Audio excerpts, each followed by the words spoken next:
Thank you for joining us. My name is Steve. Today we are back in the CD collection, my CD collection, not your CD collection, my CD collection. But if you have a video about your CD collection, by all means, leave a link below. I'd love to check it out.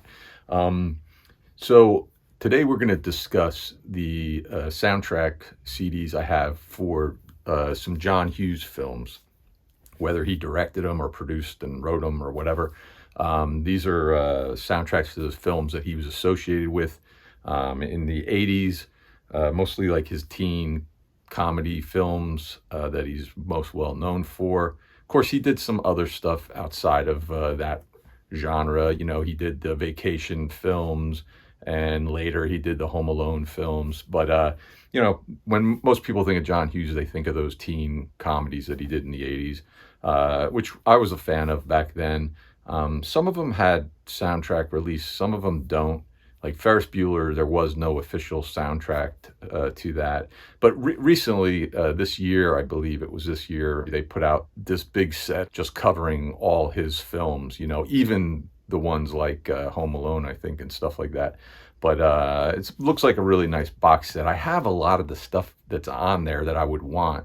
So it's not that appealing to me really to pick it up, although I was a little tempted. But like I said, I feel like most of the stuff that I want, I already have. But anyways, first up, we have The Breakfast Club. And this one obviously was most famous for the Simple Minds song, Don't You Forget About Me, that pretty much launched their careers in the United States. Career, I should say. They haven't had many careers. They had one career. But that was my introduction to Simple Minds. It was a lot of people's introduction to Simple Minds, which is a good song. I like that. Originally, I believe the guy who wrote it, I think it was Keith Forsey, a producer. I think he wrote that song. Originally, they wanted Billy Idol to do it, and he passed on it. But then I think, you know, years later, Billy Idol ultimately did cover that song for like a greatest hits or something like that. I think Don't You Forget About Me is the highlight on this album by far. There's a Wang Chung song on here, Fire in the Twilight, that's pretty good. We Are Not Alone by Carla DeVito's okay. There's a handful of instrumentals, but I wasn't that crazy about this soundtrack. It's okay. I have a ticket stub here. I went and saw it. I don't think I ever saw it on the big screen when it originally came out. I think I saw it on video, but last December, the theater nearby here that sometimes plays older films, the Basie Cinema, they played Breakfast Club, and I went and saw it finally on the big screen, which was cool. The next one I have is 1986. We have Pretty in Pink. I remember seeing this movie when it came out. I wasn't a big fan of this film. You know, it was okay. I wasn't that crazy about it, but the soundtrack is incredible. I love this soundtrack. Let's go through the little, you know, none of these booklets are all that. That's the one thing I could say about that box set that just came out recently, is that, you know, it's got these great like liner notes and everything covering his career and these movies and the soundtracks and everything, which I think would be kind of cool to thumb through. But yeah, this is a really good soundtrack. I mean, the big song off of this was OMD's If You Leave, which is a really good one. Suzanne Vega, Left of Center, is awesome. The Psychedelic Furs remade their song Pretty in Pink for this soundtrack. The New Order song Shell Shock, I remember really loving that song. Echo and the Buddymen is on here, and the Smiths. Yes, this, like I said, I'm not a big fan of this movie, but this soundtrack is probably my favorite out of all his movie soundtracks for sure. Next up, another good soundtrack and another movie I'm not that big of a fan of, and I think it's the same director. John Hughes didn't direct that. He produced it. I don't know if he wrote that film, but he just produced this one as well. This is Some Kind of Wonderful. This was from '87. Again, I'm not a big fan of this film. This film is very similar to Pretty in Pink. They just kind of reverse some of the genders in the parts, you know, but it's an okay movie, nothing that spectacular. But the soundtrack's really good.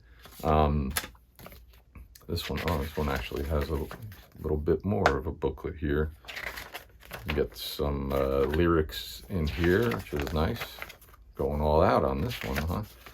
And I don't remember this movie being very successful, but I remember seeing it on cable. But a good soundtrack. Some of the tracks on here that I like. We have Pete Shelley doing Do Anything. This band Furniture, Brilliant Mind. Flesh for Lulu is on here. Jesus and Mary Chain. The March Violet song, Miss Amanda Jones, is really good. But my favorite song on this soundtrack is by a band Lick the Tins. They do a cover of Can't Help Falling in Love, which is really good. Probably my favorite version of that song. Apologies to all you Elvis fans out there. But yeah, good soundtrack. And then the last one that I have came out in '88. This is She's Having a Baby. Again, not a big fan of this movie. But the soundtrack's not bad. You know, I mean, John Hughes was really good at picking songs for soundtracks. Nothing much here. It's kind of interesting. They kind of divided the CD onto he and she. You know, I imagine if this was on vinyl, maybe it came out on vinyl, I imagine the he would be one side of the album and she would be the other side of the album. It's kind of interesting. You know, this movie was about a couple having a baby. John Hughes, it seemed like he was doing those teen movies, and he kind of, it was almost felt like it was sort of a plan that he wanted to kind of start, you know, moving into like more young adult stories, which is what this was. But at the same time, he came out with Planes, Trains, and Automobiles, you know, which just kind of threw a loop into all that. And then he ended up, the end of his career, pretty much writing like kids movies, which was kind of weird. But I guess, you know, I mean, I guess he had, at that point, he had started having kids, and I guess it's not that weird when you look at it that way. But, you know, this soundtrack's all right. Who you got on here is Dave Wakeling, does the title track, which is pretty good. I kind of like that. Love and Rockets is on here. Gene Loves Jezebel, XTC, Brian Ferry, Kate Bush. This Woman's Work is a really good song. So yeah, really pretty good soundtrack again. You know, it's like a lot of these films, I'm not that crazy about the film, but I love the soundtrack. You know, there were a couple other ones that I don't have that I'm not sure came out on CD, like 16 Candles is a decent, I think it was like released as an EP on vinyl and cassette, but I don't think that ever was released officially on CD. I think there are bootleg copies that somebody put out. Like I mentioned, Ferris Bueller didn't have like an official soundtrack. Weird Science did, but again, I don't think that ever was released on CD. That, of course, has the classic Oingo Boingo theme song. But this is it for me for John Hughes soundtracks. By all means, let me know which one you loved the most, which ones you liked, which ones you hated. But yeah, be curious to hear. Thank you for watching, and see you another time at the movies. No, I'm not gonna be. See you later, y'all.